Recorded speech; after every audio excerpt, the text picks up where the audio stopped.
Parte 2. La fuerza fuerte en concreto. Descubriendo el núcleo atómico.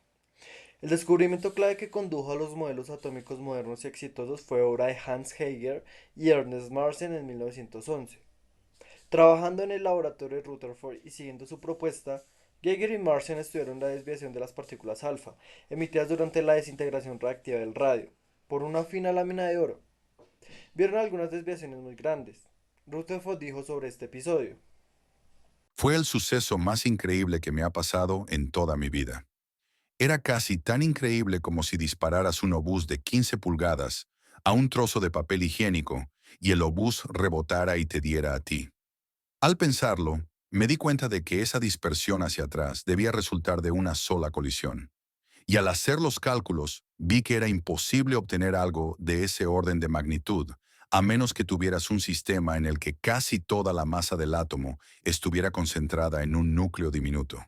Fue entonces cuando tuve la idea de un átomo con un centro masivo diminuto, que llevaba una carga. Rutherford propuso un modelo definido y extraordinariamente simple que explicaba las observaciones. Propuso que dentro de cada átomo hay un núcleo minúsculo que contiene toda su carga positiva y casi toda su masa. Eso explicaría la infrecuente pero poderosa dispersión hacia atrás. El núcleo no quiere moverse porque es masivo y es capaz de empujar hacia atrás porque tiene la carga muy concentrada. Rutherford puso a prueba este modelo y lo validó, explicando cuantitativamente las desviaciones de ángulo grande.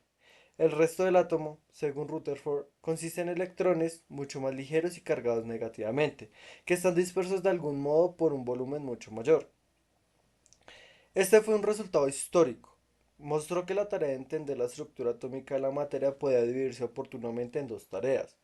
Una tarea, lo que ahora llamamos física atómica, es partir de un núcleo pesado y con carga positiva, y determinar después cómo se unen a él los electrones. Ya hemos tratado antes este dominio de belleza cuántica. La segunda tarea, lo que ahora llamamos física nuclear, es entender de qué están hechos esos corazones interiores de los átomos y las leyes que los gobiernan. Enseguida quedó claro que las fuerzas eléctricas solas no pueden explicar la física nuclear. De hecho, un modelo puramente eléctrico no puede bregar con la carga positiva concentrada de los núcleos atómicos. Si no viene compensada por otra fuerza distinta y más poderosa, la repulsión eléctrica haría estallar el núcleo. ¿Qué tal la gravedad? Actuando sobre esas masas tan escuetas, es por completo despreciable. Unas fuerzas nuevas, desconocidas para la física clásica, tenían que estar implicadas.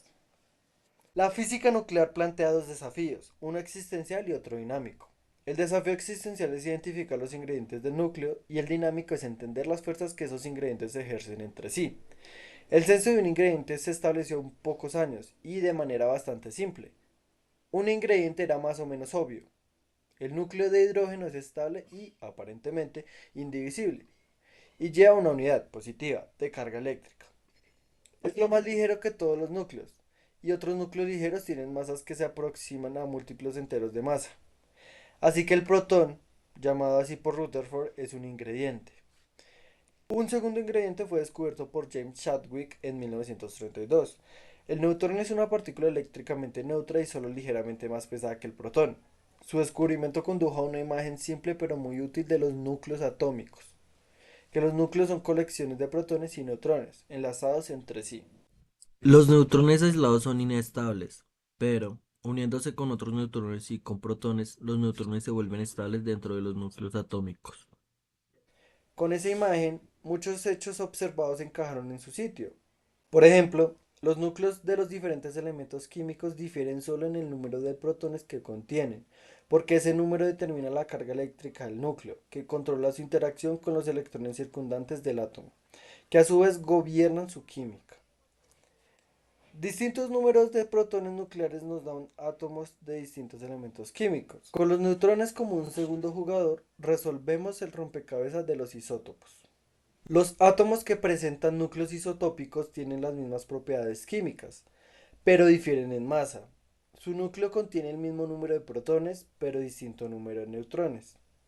Así, el simple modelo protón más neutrón de los núcleos atómicos explica tanto el censo de los elementos químicos como la existencia de isótopos. El siguiente paso, pensó la gente, sería averiguar qué fuerzas actúan entre protones y neutrones, manteniéndolos juntos. Como hemos mencionado, se requieren nuevas fuerzas porque el electromagnetismo tiende a hacer estallar el núcleo y la gravedad es tan débil que cabe despreciarla. Pero los experimentos para sondear las fuerzas nucleares condujeron pronto por caminos imprevistos. Casi todos los experimentos seguían la estrategia del experimento original de Gade Martin. Para investigar, pongamos la fuerza entre los protones, se disparan rayos de protones contra otros protones, es decir, contra un objetivo de hidrógeno, y se registra lo que ocurre.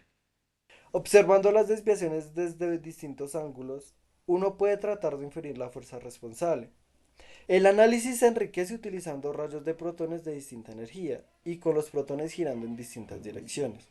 Los experimentos de este tipo revelaron pronto que las fuerzas entre los protones y los neutrones se obedecen a una ecuación simple. Dependen no solo de la distancia, sino también de la velocidad y el spin de maneras complicadas.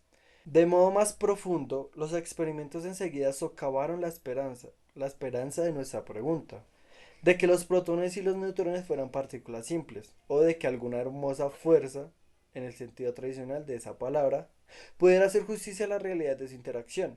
Porque cuando protones de alta energía se estrellan contra otros protones, el resultado típico es una mera desviación de las dos partículas que chocan. En vez de eso, emerge un torrente de partículas. De hecho, los experimentos dirigidos a revelar una fuerza simple descubrieron en vez de eso un mundo inesperado de partículas. Los mesones pi, rho, kappa, eta, rho, omega, kappa estrella, phi, y los variones lambda, sigma, psi, delta, omega, sigma estrella, psi estrella, omega estrella, están entre las más ligeras y accesibles. Hay docenas más. Estas partículas son sin excepción altamente inestables, con una vida inferior al microsegundo y muy inferior en la mayoría de los casos. Su existencia y sus propiedades deben inferirse estudiando los productos de su desintegración. En los detectores de los aceleradores de partículas de alta energía, como los del Laboratorio Nacional de Brookhaven, el Fermilab y el CERN, estas nuevas partículas se llaman colectivamente hadrones. Como la clasificación de las mariposas o la paleontología equina, el censo de su hadrónico y las características de sus especímenes, masas, espines, vidas medias, patrones de desintegración, son fascinantes para los connoisseurs. Para avanzar en nuestra indagación de la belleza en lo fundamental, sin embargo, debemos pasar a asuntos más amplios. Para uso futuro, voy a resumir brevemente las dos lecciones más importantes que nos ofrece el zoo. Los hadrones comprenden dos reinos, bariones y mesones. Los protones y los neutrones son el prototipo de barión. Todos los bariones tienen varias propiedades en común. Todos sienten unas poderosas fuerzas de corto alcance, cuando uno está en presencia de otro o en presencia de mesones, y para expertos son todas femiones. Los mesones también comparten propiedades. Todos sienten poderosas fuerzas de corto alcance cuando uno está en presencia de otro o en presencia de bariones, y para expertos son todos bosones. Los protones y neutrones no son ni simples ni fundamentales. Es un paso útil analizar los núcleos atómicos en protones y electrones, pero ni protones ni neutrones son simples ni básicos. Sus interacciones son complicadas y solo con dos miembros de una familia mucho mayor de partículas similares. Para ponerlos en la perspectiva adecuada y completar el análisis de la materia se requiere una visión más amplia. El modelo de quarks. El modelo de quarks fue inventado por Murray Gell-Mann y George Swain en un brillante despliegue de imaginación y reconocimiento de patrones. Según el modelo de quarks, los bariones son estados confinados de tres entidades más fundamentales, tres clases o sabores de quarks: up, down y strange. U, D, S, literalmente arriba, abajo y extraño. Para el propósito que nos ocupa, voy a diferir la consideración de los mucho más pesados e inestables quarks, C, B, T. ¿Cómo pueden solo tres sabores de quarks, U, D, S, generar cientos de bariones diferentes? La clave es que un trío determinado de quarks, pongamos U, D, pueden existir en muchos estados de movimiento diferentes, de forma análoga a las órbitas cuantizadas de los electrones en los átomos, o a los estados estacionarios de la figura 26 en belleza cuántica I. Figura 26. Cada imagen muestra una instantánea de la nube de probabilidad de un electrón, tomada en cada uno de los estados estacionarios del hidrógeno. Es más probable que el electrón se encuentre donde la nube es más brillante. En cada caso, un solo protón está en el centro de la nube. Las mismas formas orbitales se aplican a los electrones en otros átomos, como en el de carbono. Estos distintos estados discretos tienen distintas energías y por tanto, usando m igual a e sobre c al cuadrado, distintas masas. Así que aparecen operativamente como distintas partículas. De esta forma, hallamos que muchas partículas diferentes reflejan la misma estructura material subyacente, capturada en distintos estados de movimiento interno. De modo similar, el modelo de quarks postula que los mesones son estados confinados de un quark y un antiquark. Un par dado de quark y antiquark, pongamos UD, en diversos estados de movimiento genera muchos mesones distintos. El modelo de quarks también ofrece una explicación conveniente de la complejidad de las fuerzas hadrónicas. Incluso si los quarks individuales muestran interacciones simples, cuando chocan dos estados confinados que contienen tres quarks, o un quark y un antiquark, hay grandes oportunidades para el diálogo cruzado y las anulaciones.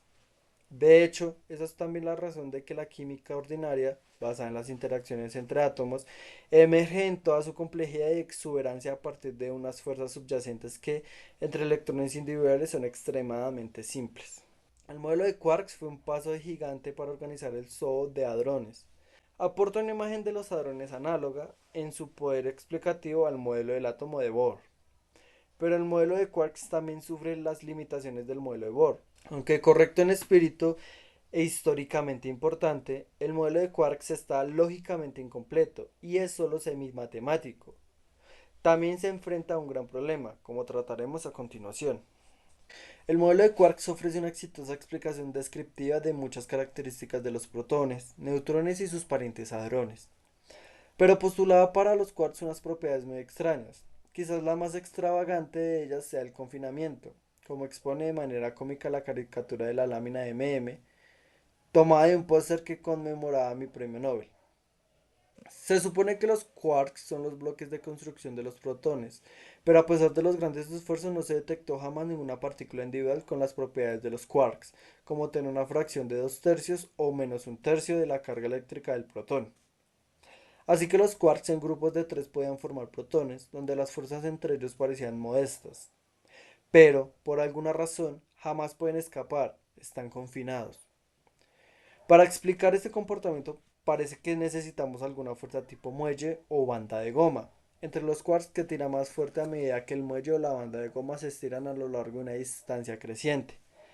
Los muelles y las bandas de goma, por supuesto, son en sí mismos objetos físicos complicados, así que resulta impropio postularlos en una teoría fundamental. Hacerlo plantea la pregunta, ¿de qué está hecho el muelle? Uno suele esperar que las fuerzas fundamentales se debiliten con la distancia, como hacen las fuerzas gravitatoria y electromagnética, de modo que el confinamiento plantea un buen rompecabezas. Muchos físicos no lograban tomar los quarks en serio por esa razón. Abriéndose paso, la cromodinámica cuántica. Las ecuaciones de Maxwell de la electrodinámica, las de Newton, luego de Einstein, de la gravedad y la de Schrödinger y luego de Dirac, de la física atómica, pusieron el listón muy alto en materia de belleza, precisión y exactitud. Ni las complicadas ecuaciones, tablas, en realidad, que resumen las fuerzas nucleares, ni las toscas ideas del modelo de quarks cumplían esos criterios ni de lejos. Y, sin embargo, las ecuaciones precisas y exactas para la fuerza nuclear fuerte estaban ahí fuera. Permanecieron desaprovechadas muchos años hasta que fuimos capaces de explotarlas.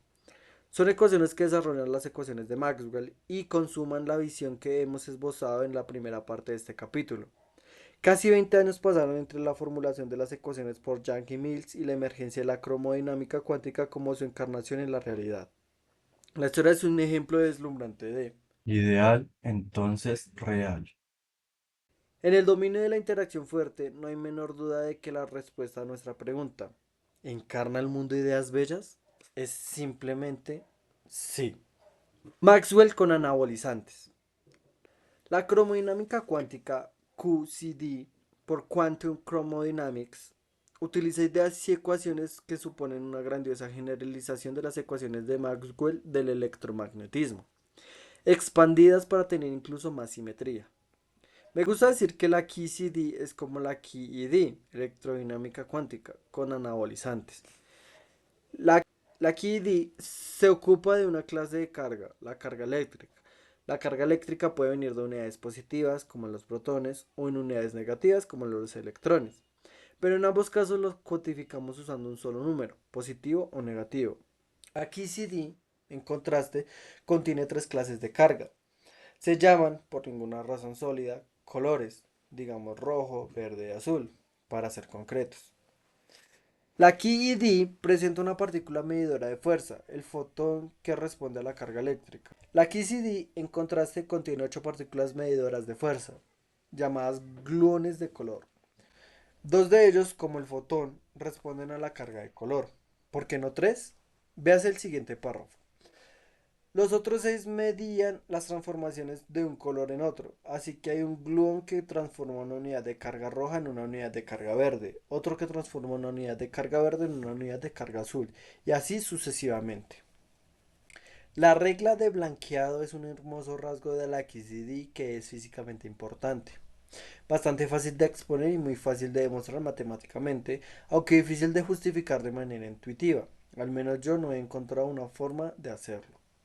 Según la regla de blanqueado, el efecto neto de tener una entidad de carga roja, una unidad de carga verde y una unidad de carga azul en el mismo sitio es nada, se anulan. Para expertos, estoy asumiendo que están en una configuración asimétrica. Esto recuerda vagamente la manera en que los tres colores espectrales, rojo, verde y azul, pueden sumarse para dar blanco neutro. De ahí lo del blanqueado. Aunque desde luego la física es por completo distinta. Precisamente por la regla de blanqueado da una combinación impotente de cargas, por lo que tenemos solo dos y no tres clases de gluones que responden a los colores. Cada quark lleva una unidad de carga de color. El color de un quark es una propiedad independiente, que debemos especificar además de propiedades como la carga eléctrica o la masa, que no es menos importante. A diferencia de la carga eléctrica o la masa, sin embargo, el color de un quark no es un solo número, sino tres. Con más precisión, codifica su posición en un espacio de propiedad tridimensional. La existencia de estas nuevas clases de carga es el corazón de la QCD. Es un hecho tan central, tan bello y tan importante para los avances posteriores que nos merecemos un repaso de su anclaje a la realidad. La extraña realidad de los quarks y los gluones.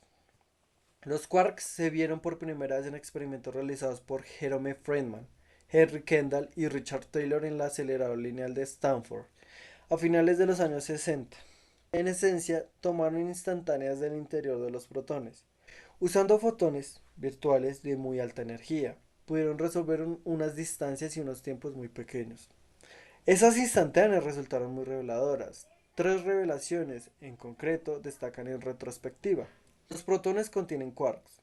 Como las instantáneas se hicieron utilizando fotones, registraron la distribución de carga eléctrica dentro del protón.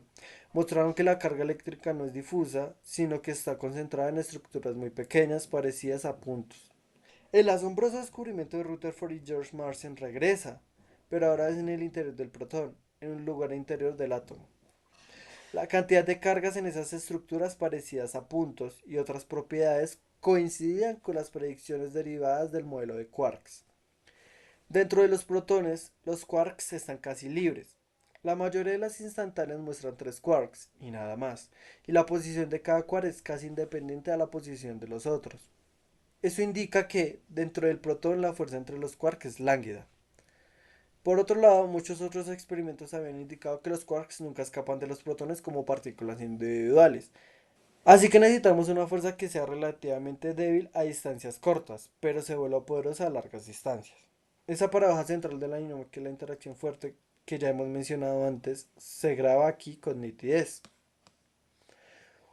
Un protón es mucho más que tres quarks. Unas cuantas instantáneas capturaron trazas de pares quark-antiquark adicionales. Eso no es del todo sorprendente. Como hay mucha energía de sobra dentro de los protones y como los quarks tienen muy poca masa, fabricarlos es tan fácil como m igual a e sobre c al cuadrado, con una m muy pequeña. Y aunque más profundo es lo que no se vio en las instantáneas. Si sumas toda la energía del movimiento de los quarks, obtienes solo la mitad de lo que necesitas para explicar la masa total del protón. Como los fotones son ciegos a las partículas eléctricamente neutras, la interpretación obvia es que hay un importante componente eléctricamente neutro en los protones, además de los quarks eléctricamente cargados. Este problema de la materia oscura microcósmica fue la primera indicación de que un protón es mucho más que tres quarks. Como veremos enseguida, los gluones de color son el ingrediente perdido. Experimentos posteriores a mayor energía revelaron un aspecto diferente y gráficamente tangible sobre la realidad de los quarks y los gluones. Para verlo, examina ahora la lámina NN. Para describir lo que emerge de las colisiones a ultra alta energía, ya sea de electrones con positrones, como en la lámina NN, o de protones con protones, como en el gran colisionador de hadrones del CERN, lo más fácil es empezar fingiendo que hemos producido quarks, antiquarks y gluones, por más que esas partículas no existan, están confinadas, y proceder desde ahí hacia lo que realmente observamos. Esto quedará claro como el agua en un momento. El punto clave es que un quark, un antiquark o un gluón que se mueven muy deprisa se materializa. En el laboratorio, como un chorro de hadrones, todos moviéndose casi en la misma dirección. La energía y el momento totales de las partículas de un chorro suman la energía original del quark, antiquark y gluón que le han generado, porque la energía y el momento se conservan. Así, si estamos dispuestos a entornar los párpados y dejarnos llevar por la corriente o por el chorro, registrando su energía y momento a la vez que olvidamos que están divididas entre muchos hadrones, alcanzamos a ver a las partículas fundamentales subyacentes. Esto ayuda mucho a interpretar los resultados porque somos mucho mejores prediciendo la producción de quarks, antiquarks y gluones que obedecen las ecuaciones simples que prediciendo lo de los hadrones que son complicados. Si vas a una conferencia sobre física de las altas energías en nuestro tiempo, escucharás a los experimentalistas hablar con rutinaria soltura de la producción de partículas que no existen, quarks, antiquarks o gluones, y de la medición de sus propiedades.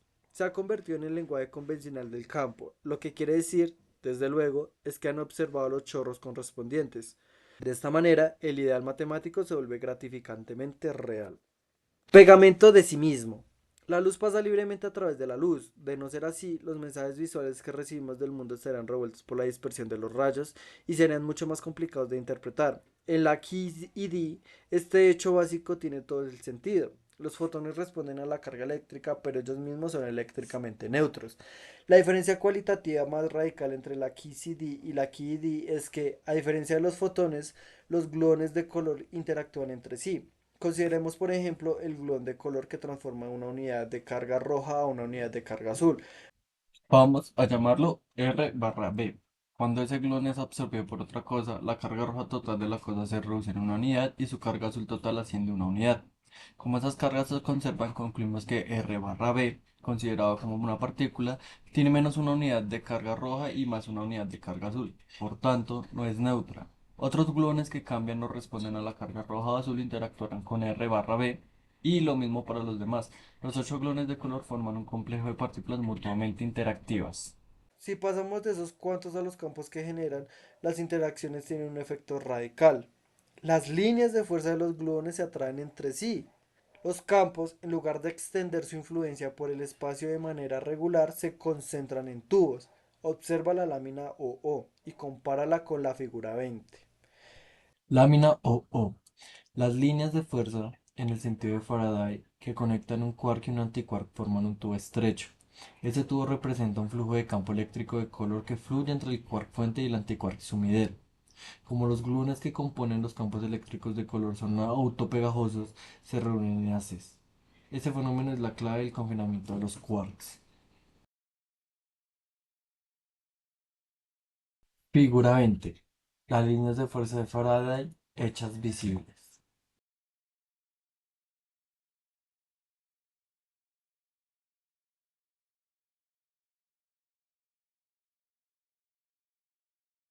El carácter autopegajoso de los gluones de color es la clave para confinar a los quarks. Los tubos de flujo gluónico son gomas elásticas emergentes, preparadas para la tarea de imponer el confinamiento a medida que aumenta la separación entre una carga de color y su opuesta. La conexión entre ambas tiene que ser un tubo de flujo más largo cada vez. Cuesta una unidad finita de energía por unidad de separación extra alimentar los nuevos campos. En consecuencia, hay una fuerza de resistencia, y esa fuerza no se reduce para nada cuando tiras más y más. Eso no puede pasar, puesto que supondría una cantidad de energía infinita liberar por completo la carga de color, de ahí que esté confinada. La autopegajosidad de los gluones es también una manera atractiva de presentar y de visualizar el concepto de libertad asintótica. Como la autopegajosidad enfoca los campos de color lejos de un quark, estos ejercen fuerzas más poderosas de lo que harían en otro caso, como un ejército que concentra su poderío. Y al revés, podemos empezar una fuerza más débiles de lo que imaginábamos, en la fuente, para explicar una fuerza dada lejos de allí. Esta es la esencia de la libertad asintótica. Una fuerza endeble a corta distancia puede suscitar una fuerza poderosa a larga distancia. Ese es exactamente el tipo de comportamiento que necesitamos, como recordarás, para explicar las instantáneas de los protones de Friedman, Kendall, Taylor. También podemos interpretar la libertad asintótica en términos de cómo exploramos la fuerza. Las ondas de alta energía son sensibles al comportamiento de la fuerza a corta distancia. La cuasi libertad a corta distancia se proyecta como debilidad de las interacciones y simplicidad de comportamientos a alta energía. La simplicidad emergente de la QCD a alta energía es un espléndido obsequio de la naturaleza a los físicos que persiguen un entendimiento fundamental. Nos da, de hecho, un chaparrón de obsequios.